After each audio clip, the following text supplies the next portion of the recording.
Bien le bonjour à vous. Donc, on va voir tout simplement comment utiliser PowerPoint pour faire des capsules tutoriels ou capsules explicatives.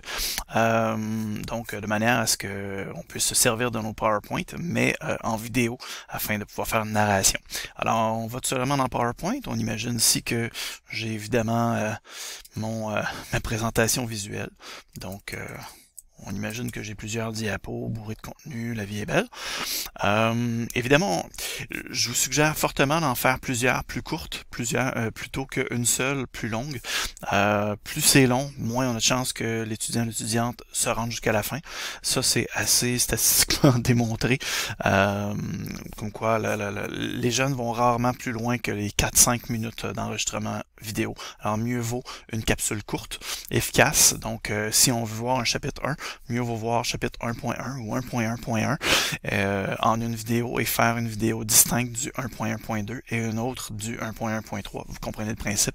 Donc, mieux vaut subdiviser en plusieurs petites capsules vidéo. Ce sera beaucoup plus efficace pour les jeunes qui peuvent ensuite donc réécouter constamment le même segment et passer à la suivante lorsque c'est bien compris. Ou sinon faire juste d'autres choses parce qu'ils sont tannés d'écouter. Puis, ils vont passer à la séquence suivante lorsqu'ils seront prêts.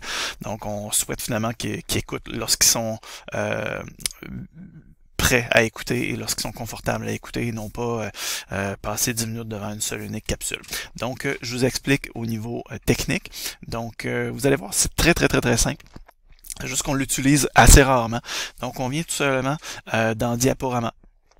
Et par la suite, donc, lorsqu'on est prêt, évidemment, à faire notre narration, on sait quoi dire pour chacune des diapositives. Il n'y a pas de problème. Soit dit en passant, il est démontré également que nos étudiants vont préférer toujours entendre notre parler usuel, notre parler habituel.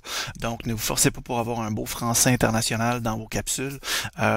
Forcez-vous plutôt à être naturel dans vos capsules parce que l'étudiant va se sentir beaucoup plus en confiance puisqu'il est déjà en relation avec vous. Donc, il s'agit d'interrelation, donc de préserver la relation humaine, donc de préserver la relation que vous avez déjà, prof-étudiant, établi avec eux, avec elle. Donc, préservez votre accent, votre parler habituel. Donc, lorsque vous êtes prêt, on vient tout simplement faire enregistrer. On vous demande est-ce qu'on veut enregistrer le minutage, l'animation ainsi que les narrations. Absolument, vous gardez les deux cochés et on démarre l'enregistrement. Ça part en présentation visuelle, donc il n'y a pas de problème. Souvenez-vous toujours qu'un clic de droite vous permet d'aller changer votre pointeur. On peut passer donc du pointeur laser au stylet ou au surligneur. L'étudiant va préférer de beaucoup que ce soit naturel et que vous veniez chercher votre stylet plutôt que tout soit déjà préformaté et que, bref, cherchez pas à trop aseptiser votre vidéo. Il faut que ce soit quand même un tutoriel qui soit naturel. Si vous faites des blagues à l'habitude, continuez à faire des blagues, soyez naturel. Vous avez votre pointeur laser ou votre traceur. Ici, j'avais pris un stylet, donc je peux faire des démonstrations. Là, vous m'excuserez, je suis pas super habile parce que c'est ma souris tactile, mais avec une souris, une vraie souris, je serais déjà un petit peu plus habile pour faire un graphique ou un dessin. Donc là, je vais être pourri en dessin. Alors voilà, comme ça. Alors je peux vraiment faire mes démonstrations, pas de problème. Et ensuite de ça, lorsque je veux changer de diapositive, n'oubliez pas que vos flèches, donc gauche-droite, vous permettent d'avancer ou de reculer, donc soyez bien à l'aise.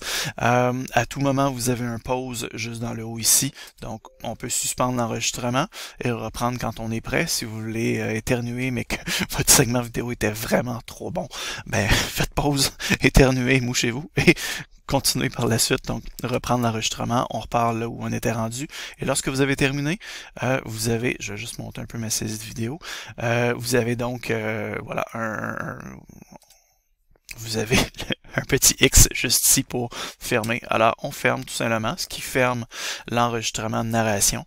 Et par la suite, tout ce qui vous reste à faire, si vous êtes satisfait, parce qu'en fait, vous pouvez toujours repartir le tout. Alors, on peut partir.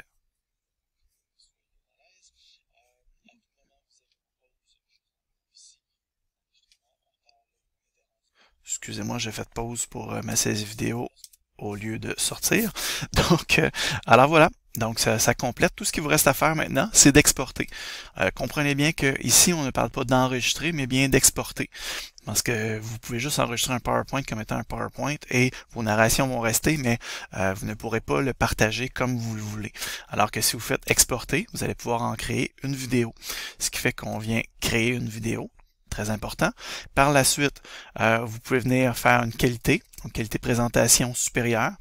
Je vous le suggère fortement, ce qui va permettre donc de vous mettre soit sur YouTube ou sur Stream d'Office 365 et donc le diffuser que ce soit de très bonne qualité. Vous vous assurez que ce soit l'option utiliser le minutage de la narration enregistrée. Effectivement, les secondes passées sur chaque diapositive se mettent par défaut à 5 secondes, mais si vous avez établi ou réalisé une démonstration avec votre PowerPoint couvrant l'ensemble de vos diapos, donc les secondes seront déjà préconfigurées dans la narration que vous avez enregistrée. Il ne vous reste plus qu'à créer la vidéo. Le tour est joué.